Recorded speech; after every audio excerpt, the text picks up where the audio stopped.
नमस्कार दोस्तों, आप सभी का स्वागत है फ्रीडम एजुकेशन ऑफ इंडिया में। तो दोस्तों, इस वीडियो के माध्यम से मैं जो जानकारी देने वाला हूं वो राजस्थान पीटीटी के सिलेबस से संबंधित जानकारी देने वाला हूं। आपके दोस्तों जो पीटीटी डूंगर महाविद्यालय होता है उसके द्वारा जो सिलेबस जारी किया जाता है उसमें अपने पास टॉपिक वाइज वो सिलेबस नहीं होता है। अतः इसी वजह से मैं आपको इस वीडियो के माध्यम से बताऊँगा कि आपका टॉपिक वाइज सिलेबस किस प्रकार से होता है, ताकि आपको इससे आइडिया हो जाए दोस्तों कि आपको कौन कौन से टॉपिक कौन से सब्जेक्ट के पढ़ने होते हैं और उनसे कितने क्वेश्चन यहाँ पर पीटीटी के एग्ज़ाम में पूछे जाते हैं। तो सभी विद्यार्थी ध्यान से देखिएगा, जो भी पीटीटी के एग्ज़ाम की तैयारी कर रहे हैं, आप सभी को पहले से ही सिलेबस के बारे में पूरी जानकारी होना आवश्यक है दोस्तों। तो इस वीडियो के माध्यम से आपको यही जानकारी प्राप्त होने वाली है। तो काफ़ी इंपॉर्टेंट वीडियो है। तो देखिए दोस्तों, आपको एग्ज़ाम पैटर्न पता होगा आपका कि किस प्रकार से आपका पीटीटी का एग्ज़ाम पैटर्न रहता है। अगर नहीं पता है तो मैं आपको वीडियो के लास्ट में बता दूंगा कि आपका एग्ज़ाम पैटर्न किस प्रकार से रहता है। आपकी जो पीटीटी का पेपर होता है दोस्तों वो 4 पार्ट में डिवाइड होता है। प्रत्येक पार्ट से यहाँ पर अपने पास 50 क्वेश्चन पूछे जाते हैं जो कि अलग अलग सब्जेक्ट के होते हैं। जो आपके पहला पार्ट होता है दोस्तों उसमें आपसे मेंटल एबिलिटी, जिसे आप कहते हो दोस्तों रीजनिंग, तो रीजनिंग के यहाँ पर 50 क्वेश्चन पूछे जाते हैं जिनके लिए यहाँ पर आपको 150 अंक दिए जाते हैं। तो 150 नंबर का ये पार्ट होता है दोस्तों अपने पास। अब आपको मेंटल एबिलिटी में कौन कौन से टॉपिक पढ़ने होते हैं जिनसे यहाँ पर क्वेश्चन पूछे जाते हैं। तो देखिए दोस्तों, सबसे पहला अपने टॉपिक हो जाता है कोडिंग डिकोडिंग, यानी कि सांकेतिक व कूट भाषा। कोडिंग डिकोडिंग से अब जनरली आपके 4 से 5 क्वेश्चन पूछे जाते हैं। तो ये काफ़ी इंपॉर्टेंट टॉपिक होता है और सबसे आसान टॉपिक भी आपके रीजनिंग का यही होता है। सेकंड है अपने पास एनालॉजी, यानी कि सादृश्यता। सादृश्यता के आपके 1 से या 2 क्वेश्चन पूछे जाते हैं। तीसरा टॉपिक है दोस्तों क्लासिफिकेशन, वर्गीकरण। तो वर्गीकरण से भी अपने पास 4 से 5 क्वेश्चन आपके यहाँ पर पीटीटी के एग्जाम में पूछे जाते हैं। चौथा जो टॉपिक आपको पढ़ना होता है दोस्तों मेंटल एबिलिटी के अंतर्गत, वो ब्लड रिलेशन के बारे में पढ़ना पड़ता है, यानी कि रक्त संबंध। इससे 1 या 2 क्वेश्चन यहाँ पर पूछे जाते हैं। अगला टॉपिक देखिए दोस्तों, आपके जो पीटीटी के एग्जाम के लिए इंपॉर्टेंट होता है वो है दोस्तों डायरेक्शन टेस्ट, यानी कि दिशा परीक्षण। इसका 1 क्वेश्चन यहाँ पर पूछा जाता है। सीटिंग अरेंजमेंट की बात करूँ दोस्तों तो बैठक व्यवस्था से भी अपने पास क्वेश्चन पूछा जाता है। तो इसमें क्या है, एक ही क्वेश्चन के अंदर 4 से 5 क्वेश्चन आपसे पूछ लिए जाते हैं। तो ये दोनों टॉपिक भी आपके इंपॉर्टेंट है दोस्तों। अगला जो टॉपिक रहेगा आपके वो रहेगा दोस्तों टाइम सीक्वेंस टेस्ट, यानी कि समय अनुकरण। इसके अंतर्गत आपको क्या है, क्लॉक यानी कि घड़ी का अध्ययन करना पड़ता है और कैलेंडर का अध्ययन करना पड़ता है। इन दोनों टॉपिक से आपके जनरली 3 से 4 क्वेश्चन पूछे जाते हैं। अगला जो इंपॉर्टेंट टॉपिक रहता है आपके मेंटल एबिलिटी का वो रहता है दोस्तों रैंकिंग टेस्ट, यानी कि क्रम परीक्षण। रैंकिंग टेस्ट से भी आपके यहाँ पर 2 से 3 क्वेश्चन पूछे जाते हैं। अगला जो टॉपिक आता है आपके दोस्तों वो आता है मिसिंग नंबर एंड करेक्टर, यानी कि आपको विलुप्त संख्या और विलुप्त शब्दों का यहाँ पर चयन करना होता है। तो ये टॉपिक भी काफ़ी इंपॉर्टेंट होता है। इससे आपके 3 से 4 क्वेश्चन पूछे जाते हैं एग्जाम में। अगला जो टॉपिक है दोस्तों वो है मेकिंग सीरीज। जो श्रृंखला का क्रम होता है ये आपसे पूछा जाता है। ये 2 प्रकार से आपसे पूछी जाती हैं। एक तो दोस्तों अल्फ़ाबेट सीरीज पूछी जाती है और एक मैथमेटिकल सीरीज पूछी जाती हैं। तो दोनों से 3 से 4 क्वेश्चन यहाँ पर आपके पीटीटी के एग्जाम में पूछे जाते हैं। जो आपका अगला टॉपिक रहेगा मेंटल एबिलिटी का वो रहेगा दोस्तों मैथमेटिकल ऑपरेशन, यानी कि आपसे बोर्ड मास के रूल से संबंधित क्वेश्चन पूछा जाता है। अगला जो टॉपिक रहता है आपके वो रहता है दोस्तों अल्फ़ाबेट टेस्ट, यानी कि वर्णमाला परीक्षण। इसके भी यहाँ पर आपके 4 से 5 क्वेश्चन सामान्यतः पूछे जाते हैं। अगला जो टॉपिक है आपके दोस्तों वो है स्टेटमेंट आर्ग्यूमेंट, यानी कि कथन और निष्कर्ष। इसके भी आपके 1 से 2 क्वेश्चन यहाँ पर पूछ लिया जाता है। अगला जो आपके अंतिम टॉपिक रहता है वो रहता है क्यूब एंड डाइस, यानी कि घन व पासा। इसका भी सामान्यतया क्वेश्चन पूछ लिया जाता है 1 या 2 प्रश्न। तो इस प्रकार से आपकी ये 14 महत्वपूर्ण टॉपिक होते हैं जो कि आपके मेंटल एबिलिटी, जिसे आप कहते हो रीजनिंग, इसके टॉपिक से यहाँ पर क्वेश्चन पूछे जाते हैं। और ये पार्ट आपके 150 नंबर का पार्ट होता है दोस्तों और काफ़ी महत्वपूर्ण पार्ट होता है। तो इस पार्ट को आपको अच्छे से कर लेना चाहिए। ज़्यादा हार्ड टॉपिक नहीं होते हैं दोस्तों रीजनिंग के। कुछ टॉपिक में आपको दिक्कत आएगी, बाकी सारे टॉपिक बहुत ही ईजी हैं। अगला जो अपने पास पार्ट रहता है दोस्तों वो रहता है पार्ट बी। पार्ट बी में आपसे क्या है, टीचिंग मेथड और एप्टीट्यूड के क्वेश्चन पूछे जाते हैं, जिन्हें आप कहते हो दोस्तों शैक्षणिक विधियाँ और शैक्षणिक ज्ञान के बारे में आपसे क्वेश्चन पूछे जाते हैं। इसमें कौन कौन से टॉपिक आपको पढ़ने होते हैं सामान्यतः। तो सबसे पहला टॉपिक जो आपके पीटीटी डूंगर महाविद्यालय के द्वारा दिया गया है वह है दोस्तों सोशल मैच्योरिटी, यानी कि सामाजिक परिपक्वता। इससे क्वेश्चन पूछा जाता है। सेकंड टॉपिक है दोस्तों लीडरशिप, यानी कि नेतृत्व। तीसरा है दोस्तों प्रोफेशनल कमिटमेंट, यानी कि व्यावसायिक निष्बद्धता। इससे क्वेश्चन पूछा जाता है। कम्युनिकेशन स्किल्स यानी कि संप्रेषण, इससे क्वेश्चन आता है यहाँ पर आपके टीचिंग मेथड में। पांचवा टॉपिक है दोस्तों अवेयरनेस यानी कि जागरूकता या सजगता, इससे क्वेश्चन पूछा जाता है। एक है दोस्तों सोशल सेंसिटिविटी यानी कि सामाजिक संवेदनशीलता। ये सभी टॉपिक आपको पढ़ने होते हैं और ये पार्ट भी आपके दोस्तों 150 नंबर का रहता है और टोटल 50 क्वेश्चन पूछे जाते हैं। इस पार्ट में दोस्तों एक बेनिफिट ये रहता है कि आपके जो ऑप्शन होते हैं उन ऑप्शन के अलग अलग अंक निर्धारित किए जाते हैं, जिसके बारे में आपको आगे जानकारी दे दूंगा जब एग्ज़ाम पैटर्न बताऊंगा। वैसे ऑलरेडी मैंने एग्ज़ाम पैटर्न के ऊपर वीडियो अपलोड किया हुआ है, आप चाहो तो उसे देख सकते हो।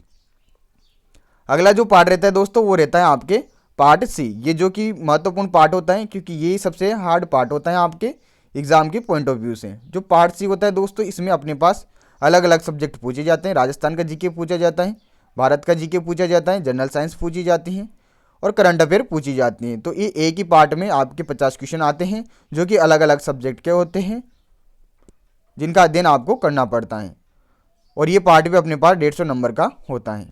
तो देखिए दोस्तों पार्ट सी में सबसे पहले अपन बात करेंगे राजस्थान का सामान्य ज्ञान। आपको जो राजस्थान जीके के जो भी महत्वपूर्ण टॉपिक होते हैं उनकी सामान्य जानकारी प्राप्त करनी होती है, जिनसे क्वेश्चन पूछे जाते हैं। अब राजस्थान के सामान्य ज्ञान में सबसे पहले मैं आपको जानकारी देता हूं इतिहास के बारे में। तो राजस्थान का इतिहास के अंतर्गत आपको क्या क्या टॉपिक पढ़ने पड़ते हैं। तो राजस्थान के इतिहास को जानने वाले स्रोत, जिसके अंतर्गत आप पुरातात्विक स्रोत का अध्ययन करते हैं, जिसमें आप शिलालेख, प्रस्तुतियाँ, सिक्कों के बारे में पढ़ते हैं।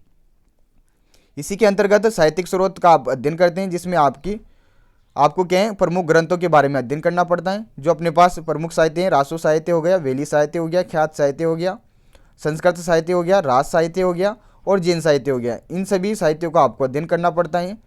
कुल मिला के यूँ है कि आपको इन साहित्य के अंतर्गत जो भी महत्वपूर्ण यहाँ पर ग्रंथ होते हैं, जो रचनाएँ होती हैं, उनके बारे में जानकारी प्राप्त करनी होती है। इनसे आपके पीटीटी में क्वेश्चन पूछ लिया जाता है।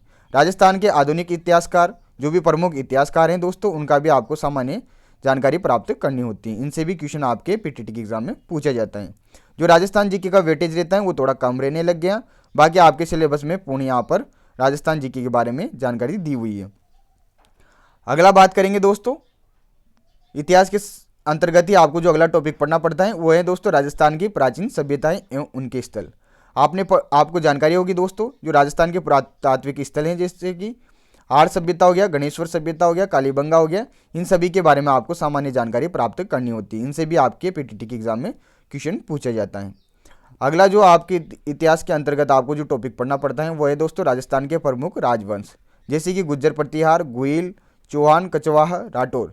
इन सभी के बारे में आपको जो सामान्य जानकारी होती है वो प्राप्त करनी होती है। इनसे क्वेश्चन पूछा जाता है। इतिहास के अंतर्गत ही आपको 1857 की क्रांति के बारे में अध्ययन करना पड़ता है। राजस्थान के संबंध में जो राजस्थान में किसान आंदोलन हुए थे, जनजातीय आंदोलन हुए थे, प्रजामंडल आंदोलन हुए थे, इन सभी का आपको सामान्य अध्ययन करना है, जिनसे क्वेश्चन पूछ लिया जाता है। राजस्थान का एकीकरण आपको कंप्लीट पढ़ना है, इससे एक क्वेश्चन आपके पीटीटी के एग्जाम में पूछा जाता है। इसके अलावा दोस्तों अपने राजस्थान के इतिहास से संबंधित जो भी क्रांतिकारी महिलाएं रही है दोस्तों, उनके आपको अध्ययन करना पड़ेगा। आगे बात करेंगे दोस्तों वो है अपने पास राजस्थान की कला एवं संस्कृति। राजस्थान के आर्ट कल्चर से भी आपसे क्वेश्चन पूछे जाते हैं। सबसे ज़्यादा क्वेश्चन आर्ट कल्चर से पूछा जाता है। तो इसमें आपको राजस्थान की चित्रकला, जिसमें आप प्रमुख शैलियों का अध्ययन करते हैं, जैसे मेवाड़ शैली हो गई दोस्तों, मारवाड़ शैली हो गई, हाड़ौती शैली हो गई, ढूंढाड़ शैली हो गई, इन सभी का आपको अध्ययन करना पड़ता है। लोक कला का आपको अध्ययन करना पड़ेगा, जिसके अंतर्गत आप फल चित्रण, मित्रण कला, उस्ता कला और जो भी अन्य महत्वपूर्ण लोक कलाएँ होती हैं उनका आपको सामान्य जानकारी प्राप्त करनी होती है। इनसे भी अपने पास क्वेश्चन पूछ लिया जाता है। राजस्थान के लोक नृत्य आपको कंप्लीट पढ़ने, वाद्य यंत्रों का भी आपको अध्ययन करना रहेगा। ये आपके आर्ट कल्चर के टॉपिक हैं। आर्ट कल्चर में ही अपने पास जो महत्वपूर्ण टॉपिक आता है वो है दोस्तों राजस्थान के प्रमुख लोक देवता एवं लोक देवियाँ। इससे एक क्वेश्चन 100% आपके पीटीटी के एग्जाम में पूछा जाता है। इसके अलावा दोस्तों राजस्थान के संत संप्रदाय हो गए, इनकी सामान्य आपको जानकारी प्राप्त कर लेनी है। राजस्थान के मेले और त्यौहार हो गए, राजस्थान के प्रमुख मंदिर हो गए, राजस्थान के प्रमुख दुर्ग और किले हो गए, राजस्थान के प्रमुख महल, हवेलियाँ, बावड़ियाँ, राजस्थान के साहित्य ग्रंथ और प्रमुख साहित्यकार, इन सभी का आपको अध्ययन राजस्थान आर्ट कल्चर के अंतर्गत करना रहेगा। इन सभी का जो आप अध्ययन करोगे ज़्यादा डीप भी नहीं करना है, बेसिक जानकारी आपको प्राप्त करनी है। अगला जो अपने पास पार्ट रहेगा दोस्तों वो रहेगा राजस्थान का भूगोल। तो राजस्थान के भूगोल के अंतर्गत आपको सबसे पहले राजस्थान की स्थिति, विस्तार व सीमाओं का अध्ययन करना है। राजस्थान के जो भी भौतिक प्रदेश हैं दोस्तों उनका अध्ययन करना है, राजस्थान की जलवायु व मिट्टी का अध्ययन करना है और राजस्थान की प्रमुख नदियों एवं झीलों का अध्ययन करना है। इन सभी से आपके क्वेश्चन पूछ लिया जाता है। भूगोल के अंतर्गत ही आपको राजस्थान की जनसंख्या पढ़नी है दोस्तों। राजस्थान में कृषि के प्रकार, परिवहन, जल व खनिज संसाधन, राजस्थान में ऊर्जा संसाधन और राजस्थान के प्रमुख पर्यटन स्थलों का आपको अध्ययन करना है। इनसे भी आपके क्वेश्चन पूछा जा सकता है। अगला है दोस्तों पॉलिटी। तो राजस्थान के संबंध में जो राजनीति विज्ञान से कौन कौन से टॉपिक आपको पढ़ने हैं, तो इसमें आपको राजस्थान सरकार के अंतर्गत जो अपने पास राजस्थान विधानमंडल आता है, अपने राजस्थान में एक सदनीय विधानमंडल है, यानी कि अपने राजस्थान में विधानसभा है, उसका आपको पूरा अध्ययन करना है। उसी के अंतर्गत आपको राज्यपाल, मुख्यमंत्री और मुख्यमंत्री की जो मंत्रिपरिषद होती है उसका अध्ययन करना है। राजस्थान में जो पंचायती राज है दोस्तों और नगरीय जो स्वशासन है उसका आपको अध्ययन करना है। राजस्थान उच्च न्यायालय यानी कि जो राजस्थान हाई कोर्ट है उसका अध्ययन करना है सामान्य। राजस्थान के प्रमुख आयोग जैसे कि राजस्थान महिला आयोग, राजस्थान मानवाधिकार आयोग, राजस्थान निर्वाचन आयोग और राजस्थान लोक सेवा आयोग, इन सभी का आपको अध्ययन करना रहेगा राजस्थान पॉलिटी के अंतर्गत। राजस्थान का करंट अफेयर भी पूछा जाता है, तो राजस्थान करंट अफेयर में ज़्यादा आपको डीप पढ़ने की आवश्यकता नहीं है। जो प्रमुख खेल और चर्चित खिलाड़ी होते हैं उनका आप अध्ययन कर लेना। प्रमुख जो व्यक्तित्व होते हैं दोस्तों जो कि चर्चाओं में रहते हैं उनका अध्ययन कर लेना। जो चर्चित स्थल रहते हैं दोस्तों उनका अध्ययन कर लेना। और जो राजस्थान बजट होता है दोस्तों और उसके अंतर्गत जो योजनाएं प्रारंभ की जाती हैं उनका अध्ययन आप कर सकते हो।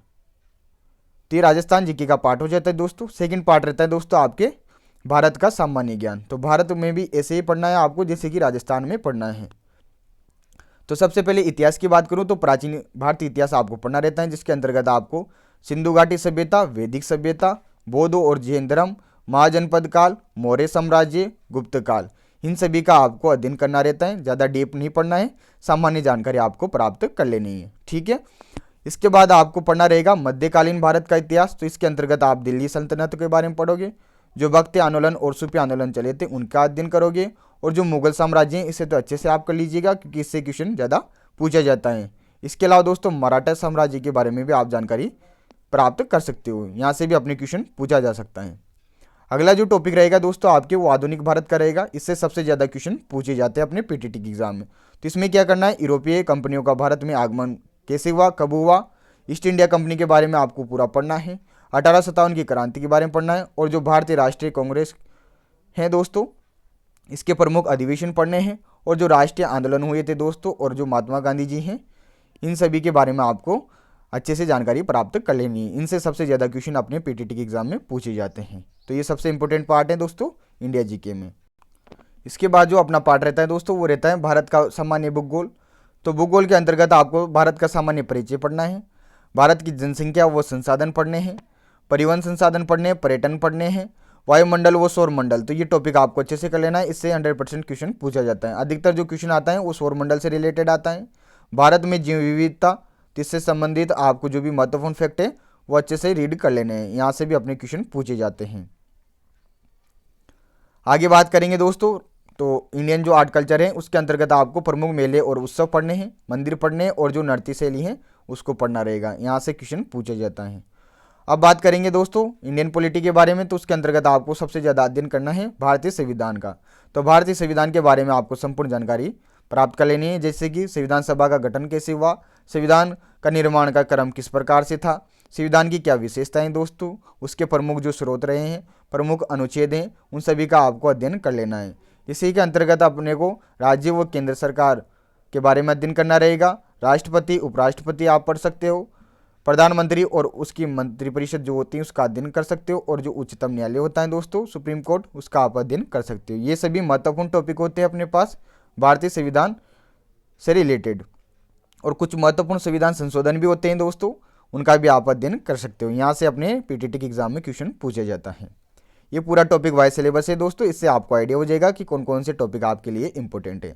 करंट अफेयर की बात करें तो अंतर्राष्ट्रीय और राष्ट्रीय करंट अफेयर में आपको प्रमुख खेल और खिलाड़ियों का अध्ययन करना है। महत्वपूर्ण जो डील्स होती हैं दोस्तों, जो समझौते होते हैं उनका आपको अध्ययन करना है, इससे क्वेश्चन पूछा जाता है। महत्वपूर्ण दिवस व थीम, इसका आपके यहाँ पर पीटीटी में 2 से 3 क्वेश्चन 100% पूछे जाते हैं। तो ये टॉपिक भी आपको अच्छे से कंप्लीट कर लेना है। चर्चित पुस्तकें वो उनके लेखक आपको पढ़ लेने हैं।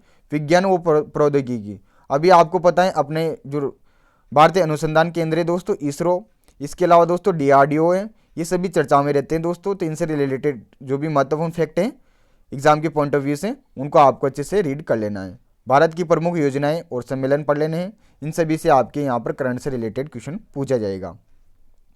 तो ये आपके करंट अफेयर वाला पार्ट भी हो जाता है। अगला जो पार्ट रहता है दोस्तों, जिससे कि आपके 2 से 3 क्वेश्चन पूछे जाते हैं, ज़्यादा इसका वेटेज नहीं रहता है, जो कि आपके सामान्य विज्ञान यानी कि जनरल साइंस से क्वेश्चन पूछे जाते हैं। इसके अंतर्गत आपको जीव विज्ञान पढ़ना रहेगा, बायोलॉजी पढ़नी रहेगी। उसके अंतर्गत आप क्या पढ़ सकते हो, पूरा कोशिका का अध्ययन कर सकते हो, यानी कोशिका विज्ञान आप पढ़ सकते हो। विटामिन्स का आप अध्ययन कर सकते हो। मानव तंत्र के अंतर्गत जैसे कि मानव परिसंचरण तंत्र हो गया, मानव पाचन तंत्र हो गया, इन सभी का आप अध्ययन कर सकते हो। मानव रोग आपको 100% पढ़ने हैं, और जो मानव स्वास्थ्य हैं उसके बारे में आपको जानकारी प्राप्त करनी है। इन सभी से आपके क्वेश्चन पूछे जाता है बायोलॉजी से रिलेटेड। अगला बात करेंगे दोस्तों भौतिक विज्ञान यानी कि फिजिक्स से रिलेटेड। तो भौतिक राशियों के मात्रक आप पढ़ सकते हो अच्छे से। विद्युत धारा, प्रतिरोध और विभवांतर, ये टॉपिक आप कंबाइंड रूप से अध्ययन कर सकते हो। गति के जो प्रमुख नियम है दोस्तों, यानी कि न्यूटन के जो नियम है गति के, उनका आप अध्ययन कर सकते हो। प्रकाश के बारे में आप अध्ययन कर सकते हो। लेंस व दर्पण, इनके उपयोग आप पढ़ सकते हो, और गुरुत्वाकर्षण के बारे में आप पढ़ सकते हो। ये सभी इंपॉर्टेंट टॉपिक होते हैं दोस्तों भौतिक विज्ञान से रिलेटेड, जो कि आपके PTT में क्वेश्चन पूछा जाता है। इसके अलावा दोस्तों और कौन से टॉपिक हैं वो देख लीजिए आप। देखिए दोस्तों, कार्य, ऊर्जा, दाब, इसका आप सामान्य परिचय पढ़ सकते हो कि कार्य क्या होता है, ऊर्जा क्या होती है, दाब क्या होता है, इनके मात्रक आप पढ़ सकते हो। रसायन विज्ञान की बात करो दोस्तों, तो केमिस्ट्री से अपने पास प्रमुख जो रासायनिक क्रिया होती है दोस्तों, जो कि दैनिक जीवन में घटित होती हैं, उनका आप अध्ययन कर सकते हो। आवर्त सारणी में आप धातु अधातुओं का अध्ययन कर सकते हो दोस्तों। अम्ल व सार, अम्ल व सार का क्वेश्चन यहाँ पर जनरली पूछा जाता है, तो इनका आप अध्ययन कर सकते हो। इनके प्रमुख स्रोत के अम्ल कहाँ से प्राप्त होते हैं, उनके बारे में आप पढ़ सकते हो। दैनिक रसायन और उपकरण व आविष्कार, जो उपकरण व आविष्कार हैं ये भी काफ़ी इंपॉर्टेंट टॉपिक होता है। तो ये सभी टॉपिक आपके PTT के सिलेबस के अंतर्गत हैं। तो आपको समझ में आ गया होगा दोस्तों कि आपके अभी तक 3 पार्ट कंप्लीट हो चुके हैं। अब जो अंतिम पार्ट रहता है दोस्तों, वो सबसे इजी पार्ट होता है आपके, जो कि पार्ट D होता है, जो जिसमें भी आपसे 50 क्वेश्चन पूछे जाते हैं। इसके लिए भी आपको टोटल 150 नंबर दिए जाते हैं। इसमें क्या है, आपको ग्रामर पूछी जाएगी, जो कि जनरल इंग्लिश और हिंदी। यहाँ पर 2 ऑप्शन होते हैं, एक आपको चूज करना रहता है, या तो इंग्लिश आप चूज कर सकते हो या फिर हिंदी चूज कर सकते हो। इसमें फिर आपको क्या है, अगर आप इंग्लिश लेते हो पेपर के लिए तो फिर आपको इंग्लिश ग्रामर कंप्लीट करनी रहेगी, अगर हिंदी लेते हो तो हिंदी ग्रामर आपको कंप्लीट करनी रहेगी।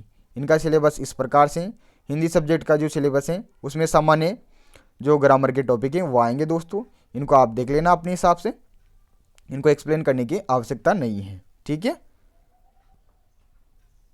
और इसकी PDF आपको मिल जाएगी दोस्तों।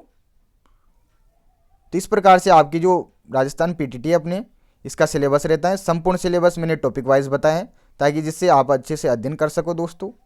इसके अलावा दोस्तों जिन विद्यार्थियों को एग्जाम पैटर्न के बारे में पता नहीं है, उनको एक बार दोबारा से मैं जानकारी दे देता हूँ, तो सभी एक बार देख लीजिए। मैंने बताया आपको जो आपका पेपर होता है वो 4 पार्ट्स में डिवाइड होता है। पार्ट A रहता है दोस्तों मेंटल एबिलिटी के 50 क्वेश्चन पूछे जाते हैं, जिसके लिए आपको 150 मार्क्स दिए जाते हैं। पार्ट B रहता है जिसमें टीचिंग एप्टीट्यूड और मेथड के क्वेश्चन पूछे जाते हैं, इससे भी आपके 50 क्वेश्चन पूछे जाते हैं, जो कि 150 नंबर के रहते हैं। अब जो पार्ट B होता है उसमें मैंने आपको बताया था कि इसमें अलग अलग अंक आपको दिए जाते हैं। इसमें कि क्या होता है, जो 4 ऑप्शन होते हैं दोस्तों, उनमें अलग अलग ऑप्शन के लिए अलग अलग अंक दिए जाते हैं। यानी कि आपके जैसे कोई क्वेश्चन में 4 ऑप्शन है A B C D, तो यहाँ पर जो अंक दिए जाते हैं, जैसे कि A ऑप्शन के लिए दे दिए 3, B के लिए दे दिए 2, C के लिए दे दिए 0 और D के लिए दे दिया 1। तो यानी कि अगर आप A चूज करते हो तो 3 अंक मिलेंगे, B ऑप्शन चूज करते हो तो 2 अंक मिलेंगे, और D ऑप्शन चूज करते हो तो 1 अंक मिलेगा। कुछ ना कुछ आपको मार्क्स मिलेगा। जब तक आप C ऑप्शन चूज नहीं करोगे तब तक आपको उसका अंक मिलेगा। अगर C ऑप्शन चूज कर लेते हो फिर उसका आपको 0 अंक दिया जाएगा। तो इस प्रकार से यहाँ पर मार्किंग होती है ओनली ऑप्शन जो पार्ट B होता है इसमें। अनदर जो पार्ट होते हैं उनमें एक ही ऑप्शन आपके सही होता है। पार्ट C की बात करें तो इसके बारे में मैंने आपको बता दिया। India GK, Rajasthan GK, general science और करंट अफेयर के यहाँ पर टोटल 50 क्वेश्चन पूछे जाते हैं, जो भी सिमिलरली अपने पास 150 नंबर के होते हैं। D ऑप्शन में आपके लैंग्वेज के क्वेश्चन पूछे जाते हैं, 50 क्वेश्चन आते हैं, और ये पार्ट भी 150 नंबर का होता है। इसमें आपको या तो इंग्लिश चूज करनी पड़ती है या फिर हिंदी चूज करनी पड़ती है। इस प्रकार से टोटल आपके जो पेपर होता है उसमें 200 क्वेश्चन पूछे जाते हैं, जिनके लिए 600 नंबर आपके निर्धारित होते हैं। प्रत्येक प्रश्न 3 अंक का होता है दोस्तों, कोई नेगेटिव मार्किंग नहीं होती है, इसलिए आपको सभी प्रश्न करने होते हैं। पेपर के लिए जो समय दिया जाता है यानी कि टाइम ड्यूरेशन होता है वो 3 घंटे का होता है, यानी कि 180 मिनट का आपको समय दिया जाता है। जो क्वेश्चन पेपर होता है वो ऑब्जेक्टिव टाइप में होता है, यानी कि ऑब्जेक्टिव टाइप क्वेश्चन यहाँ पर होते हैं। तो इस प्रकार से आपका एग्जाम पैटर्न भी कंप्लीट हो जाता है। तो ये संपूर्ण सिलेबस है और एग्जाम पैटर्न है आपके पीटीटी का। निश्चित रूप से आपको समझ में आ गया होगा दोस्तों। ऐसी जानकारी आपको कोई भी नहीं देगा, तो मैंने आपको काफ़ी मेहनत करके ये आपके लिए सभी टॉपिक कलेक्ट करके ये जानकारी दी है। तो आशा करता हूँ दोस्तों ये वीडियो आपको बहुत ही पसंद आया होगा। अगर वीडियो पसंद आया हो तो प्लीज़ वीडियो को लाइक कीजिएगा। अगर चैनल को आपने अगर सब्सक्राइब नहीं कर रखा है तो प्लीज़ सब्सक्राइब कर दीजिएगा और इस वीडियो को जरूर शेयर कीजिएगा जो भी पीटीटी की एग्ज़ाम की तैयारी कर रहे हैं। अगर आप पीटीटी की एग्ज़ाम की प्रिपरेशन करना चाहते हैं तो हमारे यूट्यूब चैनल पर आपको पीटीटी से रिलेटेड महत्वपूर्ण क्लासेस के वीडियो मिल जाएंगे, तो उन्हें आप देख सकते हो। तो इस प्रकार से आपके ये पीटीटी का संपूर्ण सिलेबस है दोस्तों। तो धन्यवाद दोस्तों इस वीडियो में